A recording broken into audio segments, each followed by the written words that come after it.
Hello and good morning everyone, welcome in my YouTube channel Aman science academy. आज जो lecture मैं ले आने वाला हूँ वो बहुत ही इंटरेस्टिंग जो लेक्चर है वो है, ध्यान से सुनिए। आज जो मैं क्लास देने वाला हूँ बच्चों, उसमें अपन दैनिक जीवन के अंदर जो भी देखते हैं कि खतरे के जो भी निशान होते हैं वो लाल रंग के क्यों बनाए जाते हैं। दोपहर के समय आकाश का रंग हमेशा सफेद ही क्यों होता है, रात के समय नीला रंग ही क्यों होता है, इंद्रधनुष कैसे बनता है, इन सभी के बारे में आज हम क्या पढ़ेंगे बेटा, अध्ययन करेंगे। तो आज मैं जो टॉपिक लेने वाला हूँ बहुत ही इंटरेस्टिंग टॉपिक है। तो ध्यान रखिएगा, डेली लाइफ में अपन इन चीजों को अपने देखा है, लेकिन उनके पीछे क्या कारण होता है वो हमको पता नहीं है। उसी के बारे में आज अपन इस क्लास में क्या करेंगे बेटा, डिस्कस करेंगे। तो आज मैं जिस टॉपिक को लेने वाला हूँ वो टॉपिक है प्रकाश का प्रकीर्णन। क्या मैं बोल रहा हूँ बेटा, प्रकाश का प्रकीर्णन। लेकिन इससे पहले आपको याद होना चाहिए प्रकाश का वर्ण विक्षेपण। बेटा मैं एक बार और समझा देता हूँ, वर्ण विक्षेपण कहते किसे है कि जब कोई भी श्वेत प्रकाश किरण है, जब कोई श्वेत प्रकाश किरण है जब किसी भी चीज से टकराती है पारदर्शी माध्यम से तो 7 रंगों में विभक्त हो जाती है, उसको कहते हैं स्पेक्ट्रम या फिर वर्ण विक्षेपण कहते हैं। और आप लोगों को मैंने कहा था कि बैंगनी रंग का अपवर्तनांक सबसे अधिक होता है, लाल रंग का अपवर्तनांक सबसे कम होता है। इसके बारे में हम लोगों ने डिस्कस किए हैं। 7 रंगों के बारे में बताया था, विक्योर के बारे में भी मैंने लोगों को आपसे डिस्कस किया था कि जो वॉयलेट कलर है, जो बैंगनी रंग है, उसका अपवर्तनांक ज्यादा होता है, इसलिए वो फैलता ज्यादा है आसमान में, और नीले रंग का अपवर्तनांक कम होता है, इसलिए वो फैलता कम है। उसी के रिलेटेड आज एक नया टॉपिक जो डिस्कस करने वाले बेटा, इस पे जो भी जो मैं आज टॉपिक कराने वाला हूँ, इसमें जो भी क्वेश्चन आएगा कारण वाला क्वेश्चन आ सकता है। कि क्या कारण है कि आकाश का रंग शाम के समय नीला होता है, सूर्य जब उदय होता है या सूर्य जब अस्त होता है उसका रंग हमेशा लाल ही क्यों होता है, खतरे का जो निशान है उसका रंग हमेशा लाल ही क्यों दिया जाता है, क्या कारण है बेटा। इन सब का एक ही कारण बोलोगे, इन सब का क्या कारण है, क्यों होता है, क्योंकि प्रकाश के प्रकीर्णन प्रभाव के कारण होता है। अब आपके दिमाग में क्वेश्चन आया हुआ है कि सर आपने ये बात बोली है प्रकीर्णन प्रभाव होता है क्या, ये तो बताइए। उसी को लेकर आज हम डिस्कस करने वाले हैं कि प्रकीर्णन प्रभाव होता क्या है। बेटा इसको समझाने से पहले इसके 2 कॉन्सेप्ट याद रखिए। पूरे जितने भी मैं कह रहा हूँ उसके उदाहरण जो मैं समझाने वाला हूँ, आज 5-6 उदाहरण जो समझाने वाला हूँ, उन सब में 2 ही कारण है। सबसे ऊपर अपन लोगों ने रिव्यू पढ़ा था, प्रकाश का वर्ण विक्षेपण पढ़ा था, उसमें मैंने कहा था सबसे ऊपर कलर कौन सा, तो बैंगनी, तो 7 रंगों का क्रम होता है, सबसे ऊपर बैंगनी, सबसे लास्ट में होता है लाल रंग होता है। तो बेटा ध्यान से सुनना, बैंगनी रंग है उसका अपवर्तनांक क्या होता है, अधिक होता है। तो जिसका अपवर्तनांक अधिक होता है तो प्रकाश किरण क्या होती है, ज्यादा फैलती। जब प्रकाश किरण ज्यादा फैलेगी वो दिखाई नहीं देगी, इसलिए बैंगनी कलर कभी भी अपन को स्पेक्ट्रम में दिखाई नहीं देता है। दूसरी बात मैं कह रहा हूँ, लाल रंग की बात करता हूँ बेटा, लाल रंग का अपवर्तनांक कम होता है, इसलिए वो अपवर्तनांक कम होने के कारण फैलती क्या है, प्रकाश की जो किरण होती है वो कम फैलती है। जब कम फैलेगी तो गर्म वहीं पे बना हुआ रहेगा, इसलिए लाल रंग अपन को दूर से ही दिखाई देता है। ये 2 कॉन्सेप्ट जो मैंने बोले हैं, इस पूरे टॉपिक में उन 2 कॉन्सेप्ट के बारे में डिस्कस है। तो सबसे पहले स्टार्ट करते बेटा कि प्रकाश का प्रकीर्णन प्रभाव क्या होता है।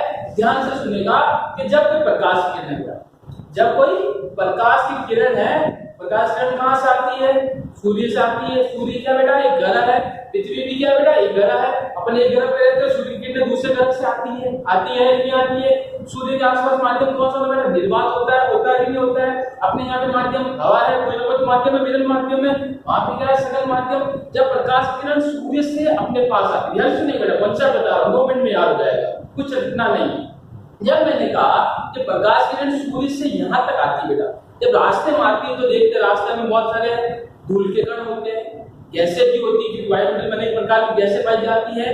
तो जब भी ये सूर्य से प्रकाश की किरणें आती है तो वहां पे माध्यम के अंदर कोई धूल के कण हो या गैस के कण है, उससे बेटा जब टकराती है, टकराने के पश्चात जिस दिशा में उसे जाना होता है, इसको प्रकाश की किरण, प्रकाश किरण जिस दिशा में जाना होता है उस दिशा में वो जाती नहीं है, प्रकाश किरण की वजह से बेटा फैल जाती है।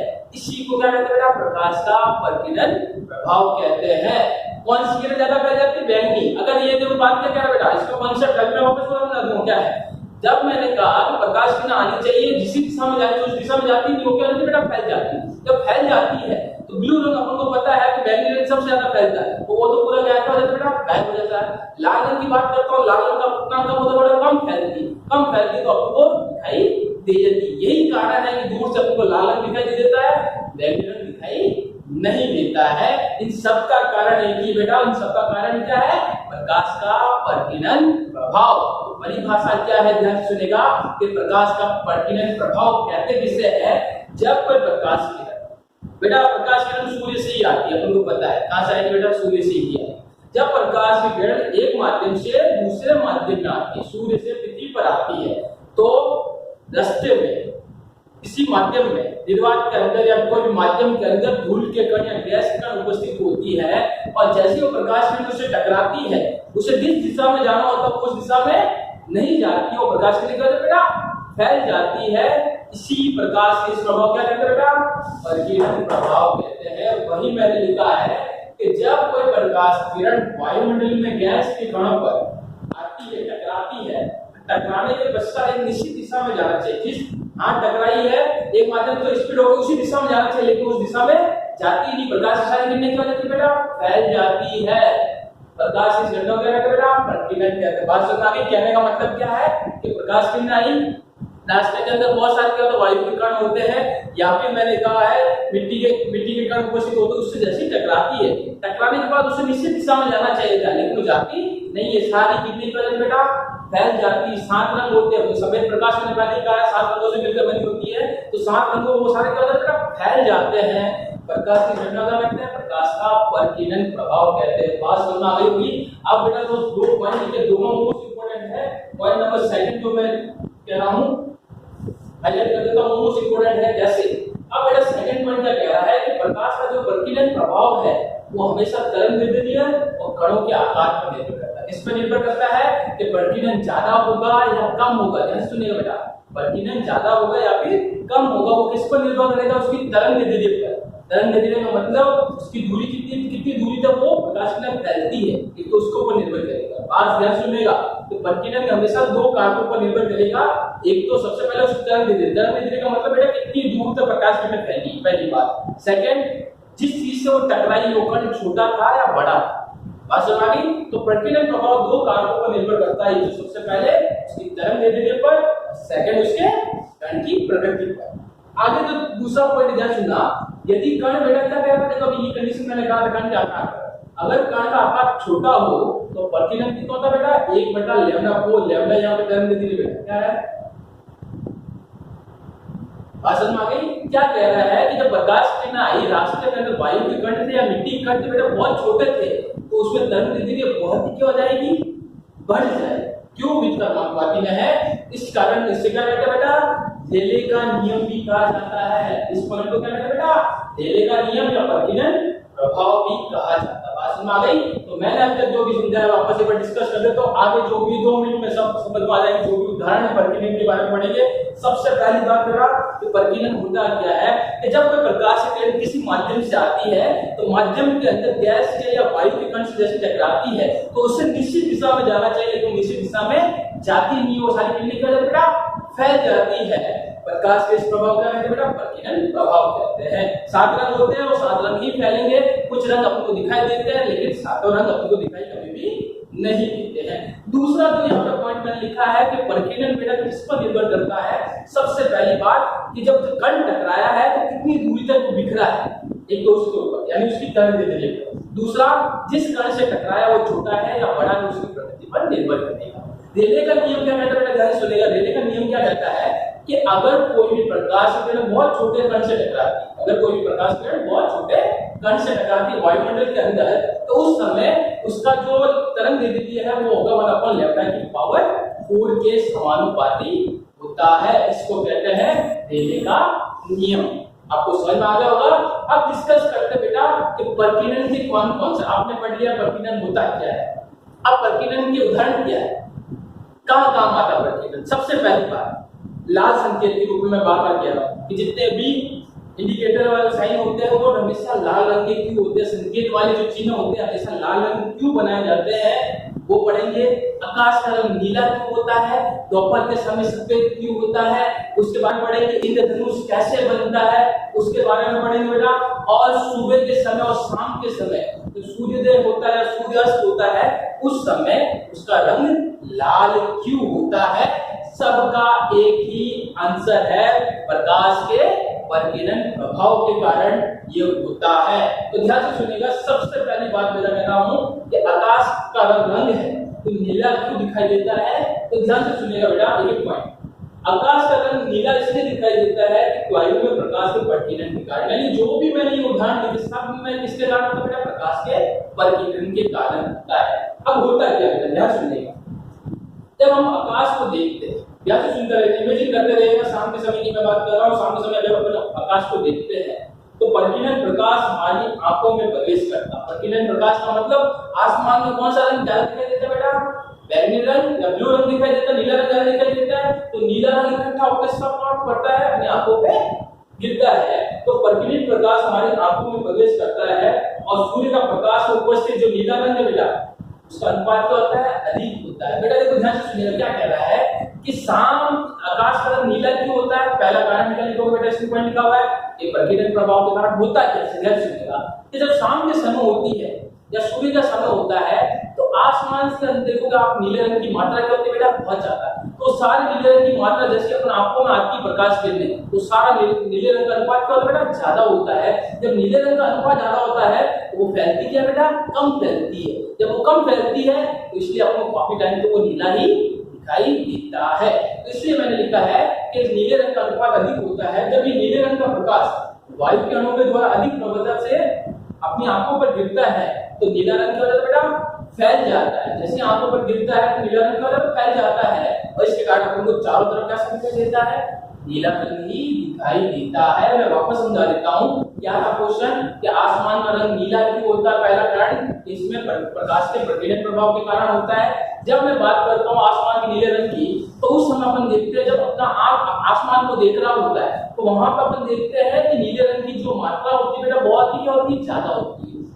जब वो नीले रंग की मात्रा अपने आंखों पे आके गिरती है, आंखों पे आके जैसे गिरेगी तो जैसे वायुमंडल से टकरा के आएगी तो प्रकाश किरणें क्या फैल जाएगी। नीले रंग की मात्रा ज्यादा जब फैल जाती है तो अपने चारों तरफ क्या दिखाई देता है? आसमानी रंग ही दिखाई देता है। पहला। दूसरा पॉइंट, सूर्य का सूर्योदय और सूर्यास्त के समय लाल रंग क्यों दिखाई देता है? क्या क्वेश्चन पूछ रहा बेटा कि सुबह के समय जब सूर्योदय होता है और शाम के समय जब सूर्य अस्त होता है उस समय उनका रंग लाल ही क्यों दिखाई देता है? कारण पहला क्या लिखोगे बेटा? प्रकाश के प्रकीर्णन प्रभाव के कारण। अब इसके कॉन्सेप्ट में चलते हैं कि सूर्योदय सूर्यास्त के समय लाल रंग जो दिखाई देता है प्रकीर्णन प्रभाव के कारण दिखाई देता है, लेकिन क्यों, कैसे दिखाई देता है? ध्यान सुनिएगा, जब प्रकाश की किरण वायुमंडल से काफी दूरी तय करती है तो नीला रंग वायुमंडल के कण से टकरा के बेटा मैंने कॉन्सेप्ट आपको स्टार्टिंग में दो बताया। एक तो मैंने बताया था वीडियो में कि वॉयलेट कलर का, नीले रंग का। तो मैंने क्या कहा कि जब सुबह के समय और शाम के समय है प्रकाश की किरणें हैं, सफेद प्रकाश किरणें होती 7 अणुओं से बनी होती है, आप लोगों को पहले बताया था। जब प्रकाश किरण वायुमंडल से विभिन्न माध्यम से टकरा के आती है, सूर्य से आई रास्ते में हवा थी वहां से जैसे टकरा के आती है, सारी किरणें क्या होती है बेटा? फैल जाती है। ब्लू कलर था, ब्लू कलर तो पूरा क्या होता है बेटा? फैल जाता है। दूसरा आसमान का रंग भी क्या होता है? ब्लू होता है, पूरा फैल जाता है, इसलिए वो दिखता नहीं है। और लास्ट में जो सबसे लास्ट में जो कलर होता है कौन सा होता है बेटा? लाल रंग, क्योंकि लाल रंग का उपमान क्या होता है? कम होता है, इसलिए वो फैलता कम है। जब फैलता कम है तो लाल रंग हमको बार बार आंखों पर आके गिरता है और चारों तरफ उसका अनुपात क्या होता है? लाल रंग का उस समय अधिक होता है, इसलिए अपन को सुबह के समय सूर्य ऐसा दिखाई देता है, लाल दिखाई देता है, और शाम को भी यही दिखाई देता है।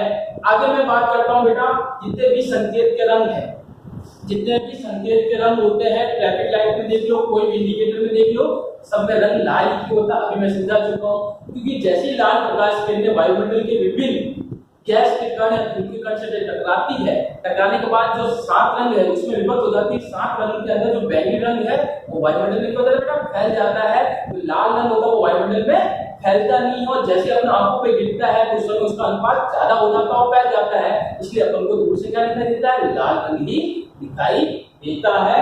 आप लोगों को मैंने 3 पॉइंट समझाए, ध्यान से देखिए, फिर नेक्स्ट पॉइंट पे मैं डिस्कस करने वाला हूं।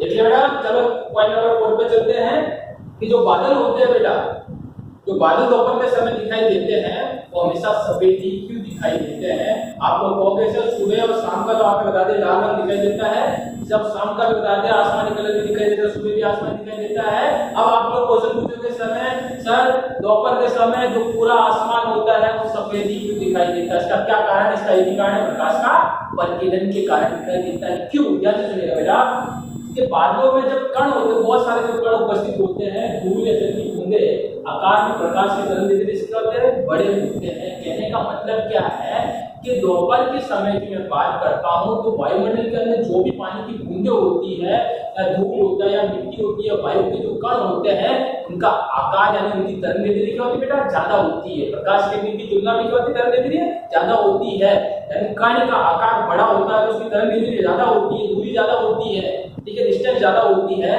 जिसके कारण जैसी प्रकाश किरण टकराती है तो सारी किरणें की वजह से बेटा बराबर मात्रा में फैल जाती है। श्वेत प्रकाश किरण आई, वापस टकरा के निकली तो वापस कैसे निकली बेटा? श्वेत प्रकाश की किरणें निकल गई। इसलिए दोपहर के समय पूरा वायुमंडल होता है वो आपको कैसे दिखाई देता है बेटा? सफेद दिखाई देता है। क्यों दिखाई देता है? तो प्रकाश का परिकिरण, और जैसी वायुमंडल में प्रकाश किरण गिरती है उस समय उन कण का आकार है प्रकाश की तुलना में बेटा क्या होता है? बड़ा होता है। इसलिए सारी किरणें क्या हो जाती है बेटा? फैल, लाल रंग भी फैल जाता है। इसलिए बादल हमें कैसे दिखाई देते हैं बेटा? सफेद दिखाई देते हैं। अब इसके बाद जो मैं टॉपिक लेने वाला हूँ बहुत ही इंपॉर्टेंट टॉपिक लेने वाला हूँ बेटा। एक नंबर क्वेश्चन आएगा, इंद्रधनुष कैसे बनता है? आप लोगों ने देखा होगा बेटा इंद्रधनुष तो कुछ जो अलग थे बोलने वाला हूँ, कुछ चीजें जो आप लोगों को मैं बताने वाला हूँ बहुत ही इंपॉर्टेंट है। आपने इंद्रधनुष देखा जरूर होगा, 7 रंगों का दिखता है, लेकिन इसके पीछे जो लॉजिक होते हैं कि कहाँ पे बनता है, कितने डिग्री पे बनता है, कितने प्रकार से इंद्रधनुष बना जाता है, उसके बारे में अपन ज्यादा डीपली से क्या करेंगे बेटा? डिस्कस करेंगे। इंद्रधनुष आपने देखा होगा कि जब बारिश होती है, इंद्रधनुष हमेशा कब बनता है बेटा? बारिश के बाद ही बनता है। आपने देखा होगा कि जैसी हल्की थोड़ी बारिश होती है, जैसी बारिश होती है तो वायुमंडल के अंदर बेटा पानी की थोड़ी बूंदे क्या हो जाती है? जम जाती है। हल्की पानी की क्या होती है? बूंदे होती है, वाष्प के रूप में जमी भी होती है। और जैसे ही वहां से सूर्य तो होता है, सूर्य लगा पे पृथ्वी पर अपने, तो मैंने कहा वायुमंडल में जैसी बारिश होती है तो वाष्प के रूप में कुछ जल के अणु क्या होते हैं? वायुमंडल में उपस्थित होते हैं। जैसी प्रकाश किरणें उस बूंद पे गिरती है, ध्यान सुनिए बेटा, जैसी प्रकाश किरणें उस बूंद पे गिरती है तो बूंद पे गिरने के बाद वो 7 रंगों में क्या हो जाती है बेटा? विक्षेपित हो जाती है। इसी अपन क्या कहते हैं? इंद्रधनुष कहते हैं। वही पहले मैंने पॉइंट लिखा है, वर्षा के तुरंत बाद वायुमंडल में उपस्थित जल की बूंदें जब प्रकाश आपतित होता है तो वो 7 रंगों में विभक्त हो जाती है। इसी को क्या कहते हैं बेटा? इंद्रधनुष कहते हैं। अब ध्यान से सुनिएगा, इंद्रधनुष 3 चीजों के कारण बनता है। इंद्रधनुष प्रकाश के अपवर्तन के कारण भी हो सकता है बेटा, वन विक्षेपण भी इसका कारण है, और प्रकाश के परिकिरण यानी इंद्रधनुष तीनों के कारण बनता है। यानी प्रकाश के अपवर्तन के कारण भी इंद्रधनुष बनता है, सेकंड प्रकाश के परिकिरण प्रभाव के कारण भी बनता है, और तीसरा किसके कारण बेटा? वन विक्षेपण के कारण भी प्रकाश का इंद्रधनुष बनता है। लेकिन आगे जो मैं पॉइंट बोलने वाला हूं मोस्ट इंपोर्टेंट मैंने बताया है, ध्यान सुनेगा। ये बेटा आप लोगों ने कभी भी इंडिकेट नहीं किया है तो मैं पॉइंट यहाँ पे लिखा, मैंने क्या लिखा है कि इंद्रधनुष दिखने के लिए प्रेक्षक की पीठ सूर्य की तरफ होनी चाहिए। कहने का मतलब क्या है? जब मैं इंद्रधनुष देखता हूँ तो सूर्य हमेशा होना चाहिए अपने सर के बॉडी के जस्ट पीछे होगा। जब सामने आपको इंद्रधनुष दिखाई देगा, नहीं तो वहां पे इंद्रधनुष नहीं दिखाएगा। आप लेफ्ट में देखोगे, राइट में देखोगे, नहीं दिखाई देगा। यानी इंद्रधनुष के लिए क्या कंडीशन होनी चाहिए बेटा? इंपोर्टेंट ये क्वेश्चन आया हुआ काफी बार। इंद्रधनुष के लिए अपना जो सर है उसके जस्ट पीछे क्या होना चाहिए? सूर्य होना चाहिए, तो सामने आपको इंद्रधनुष दिखाई देगा। अब अपन जो बात करने वाले इंद्रधनुष 2 प्रकार के होते बेटा, एक तो होता है प्राथमिक इंद्रधनुष और एक होता है द्वितीयक इंद्रधनुष। दोनों में अंतर क्या है? दोनों में मैं अंतर बताने वाला हूं। आप लोगों ने देखा होगा कि 2 तरह के इंद्रधनुष बनते हैं। एक इंद्रधनुष ऐसा बनता है जिसमें सारे ज्यादातर कलर है वो डार्क दिखाई देते हैं। एक इंद्रधनुष ऐसा बनता है जिसमें कलरों का क्रम होता है, दिखाई देता, बहुत ही हल्का होता, गायब हो जाता, कुछ सेकंड में ही गायब हो जाता। उसका कारण क्या बेटा? उसका कारण है कि जो प्रकाश किरणें आती है एक माध्यम से दूसरे माध्यम के अंदर, तो उनका जो टकराने का जो एंगल होता है यानी कोण होता है वो चेंज होता है। इसके कारण कलर ज्यादा दिखाई देता है, कभी कम दिखाई देता है। उसके बारे में अपन डिस्कस करते हैं।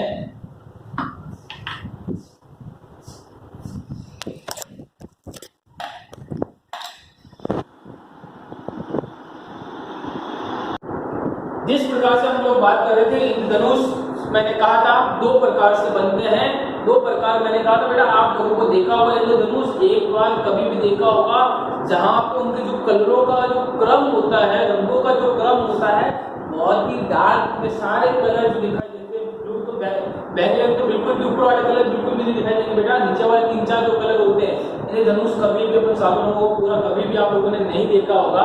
कम से कम नीचे के जो नीचे वाले, मैं नीचे वाले कलर डायरेक्ट से लेके दे दिया, नीचे के कम से कम 4 कलर आपको ज्यादा से ज्यादा दिखाई देते हैं, ऊपर वाले 3 कलर आपको बहुत ही कम दिखाई देते हैं। क्यों? क्योंकि वो सारे रंग मतलब बेटा फैल जाते हैं।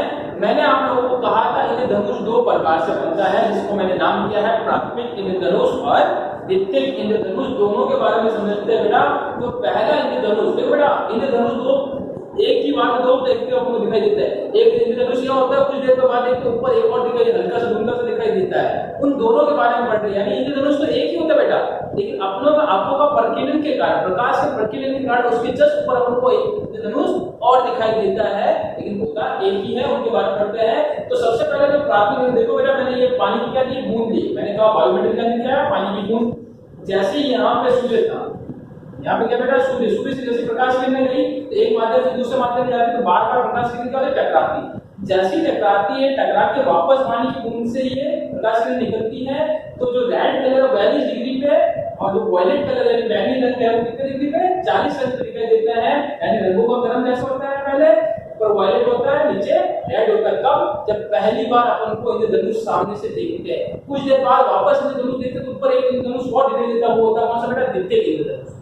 वो इसके कारण ये बनता है। अभी बात सुनिए, पहला जो इंद्रधनुष बनता है उसके अंदर रंगों का क्रम पहला ऊपर कौन सा बेटा, वायलेट, और लास्ट कौन सा होता है, बैंगनी होता है। तो वही मैंने लिखा है, इसके अंदर रंगों का क्रम है R2B होता है, एंड रेड से वायलेट, और 40 से 42 डिग्री दोनों के बीच में रंगों का जो अंतर है वो कितना होगा, 40 से 42 डिग्री पे है, वायलेट के 40 पे और रेड 42 डिग्री पे। इनकी तीव्रता बहुत अधिक होती है, बहुत काफी डायरेक्ट आपको दिखाई देता है। ये किस कारण होता है बेटा, क्योंकि जैसे पानी की बूंद यहाँ पे टकराती है तो इसमें दो बार क्या होता है, अपवर्तन, और एक बार क्या होता है, कोणातीत परावर्तन। ध्यान से सुनिएगा, जो प्राथमिक इंद्रधनुष है उसमें दो बार अपवर्तन होगा, बार बार टकरा के एक बार गिर से गई, एक बार वापस है, दो बार अपवर्तन हुआ, और एक बार क्या होता है बेटा, कोणातीत परावर्तन। कोणातीत परावर्तन का में उसी माध्यम वापस चली जाती है, तो इसके कारण प्राथमिक इंद्रधनुष बनता है। उसी प्रकार से द्वितीय इंद्रधनुष बनता है, लेकिन द्वितीय इंद्रधनुष प्राथमिक इंद्रधनुष बनने के बाद बनता है। लेकिन इसमें कलर का जो क्रम बेटा, वायलेट पता रह गया बेटा, इसमें कलर का जो कोड है कौन सा होता है, ये हमेशा याद रखना 51 से 54 डिग्री के बीच में बनता है, यानी थोड़ा ऊपर, इनके जस्ट थोड़ा ऊपर हल्का सा दिखाई देता है, लेकिन कैसा दिखाई देता है, धुंधला दिखाई देता है। हमेशा ध्यान से सुनेगा। और इनमें भी दो बार अपवर्तन होता है, एक बार कोणातीत परावर्तन होता है। तो आज हम लोगों ने प्रकाश का प्रकीर्णन प्रभाव क्या होता है इसको याद रखिएगा, दैनिक जीवन में बहुत सारी चीजें काम आने वाली है। अपने आसपास हो तो उनको भी ये चीज समझिए, इसके कारण ये होता है। तो आज का जो टॉपिक है प्रकाश का प्रकीर्णन प्रभाव क्या होता है, यही पे एंडिंग होता है। कल से हम जो डिस्कस करने वाले, कल जो नया लेक्चर लेने वाला हूँ, मानव नेत्र क्या है और उनसे कौन कौन से दोष हो सकते हैं, उनके बारे में हम कल से डिस्कस करेंगे। अब ये चैप्टर कुछ दिनों का है बेटा, लेकिन इनमें दो टॉपिक में बोलने वाला हूँ जो इम्पोर्टेंट है, अभी बाकी है। सूक्ष्मदर्शी क्या होते हैं और सूक्ष्मदर्शी दो प्रकार के हैं, वो सबसे इम्पोर्टेंट टॉपिक है। मुश्किल से मान लीजिए चलिए एक वीक में ये चैप्टर कंप्लीट हो जाएगा। उसके बाद अपन चैप्टर नंबर 12 स्टार्ट करेंगे। अगली बात समझ में घर रहिए बेटा और पढ़ते रहिए। Thank you.